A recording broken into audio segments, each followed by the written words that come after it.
My teacher told me a story one time of a man who was walking with his son in the park. And they're walking together, and his son looked at a crow in a tree. And he said, "Baba, what's that?" It's like a 2-year-old kid.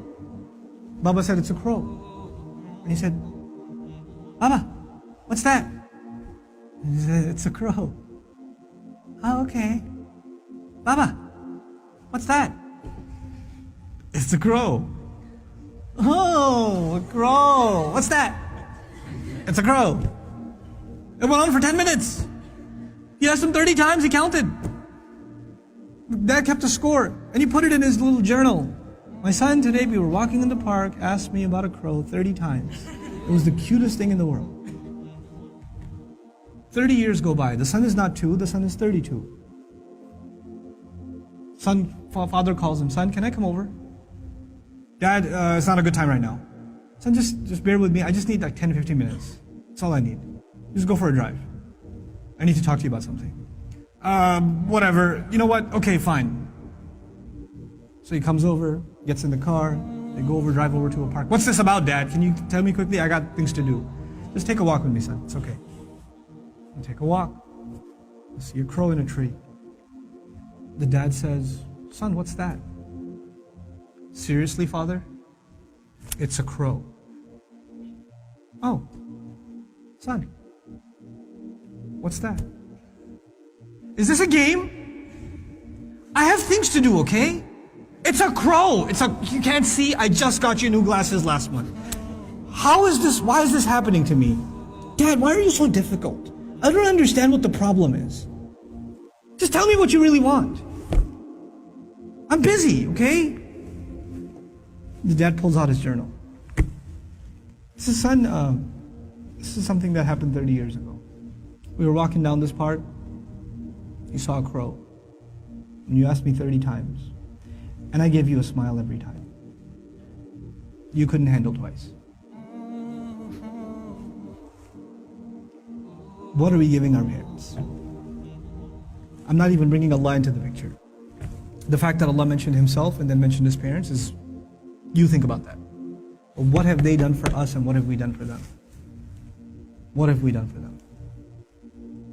How many parents leave, like their children are in ICUs and they stand there and hovering over this little glass box with a baby inside, 24 hours a day, 7 days a week, standing in a hospital, not even sitting down, standing in a hospital. Like feeding off of like vending machines. And that same kid grows up and doesn't have the time to call. That same kid. You know?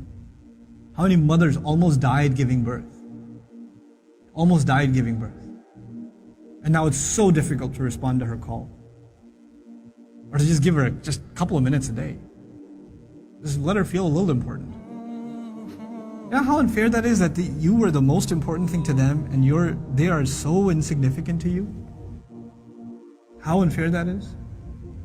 You know? They carry that pain with them every day, that I am nothing to my children. I mean nothing to them, I'm worthless to them. You know, they have no time for me. When something is worth something to you, it gets your time. Most of you at this age, you want to just get away from your parents. You just want to be with your friends. You want to be on your own. You just don't want to be with your parents. You know? That's, you develop this crooked habit now and it will only get worse over time. Our parents have very, very, very strong emotions. They're very protective of us. For them, you won't know this until you become a parent. For them, it doesn't matter when you turn 60, you're still their baby.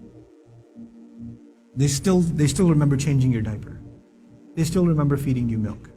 They still remember burping you and cleaning up after you peed in the back seat. They still remember that. You don't remember that, they remember that. My son won't remember that.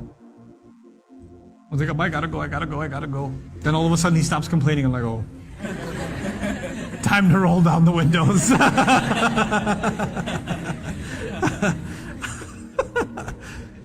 You know. Then he starts talking about what toy are we gonna get for Eid. I'm like, oh, okay. This has not been a good day for the car. But when he's graduating college and when one day he's getting married and one day he has his own, he's not going to remember that. But guess who'll never forget? I'll never forget. I'll never forget carrying him into a bathroom, cleaning him up, changing his clothes. Abba, put the Spider-Man pajamas on. He won't remember any of that. I will. And that same kid, when he's talking back to me one day, when he's telling me, Dad, I just don't understand you, okay? I don't have time right now. And he does, it's gonna hurt, man. It's gonna hurt. That's what you do to your parents. That's what I do to my parents. They were our life. They gave up their life for us. Our parents gave up careers for us. Our parents gave up vacations for us. Our parents gave up friends for us. You know that? I know that now. I didn't know that then. They had their entire life planned until you came along. And then you became their plan. You became everything. And you have the nerve. One thing doesn't go your way. You hear one thing you don't want to hear. You snap back at them. It says, we're not even talking about Islam right now. We're just talking about decency, man. Just decency. What have they done for you and what you give them back is so unfair. It is so unfair. My dad's so annoying. My mom's so this. They're always mad. They're never happy. They're this, they're that. What are you? What about you? I'm telling you, I can't say this enough times. If you don't earn your parents' du'as, nothing good will come of your life. Nothing good will come of your life if they're not happy with you. If you haven't done everything you can to make them happy. And never give them, you haven't, in all honesty, sometimes parents can be unfair. They're human beings, they can be unfair too. But if you have never, unless you have given them reason to be upset, if you've never given them a reason to be upset, then that's between them and Allah. But if you have given them a reason, and you have to ask yourself, it's bad. It's really, really bad.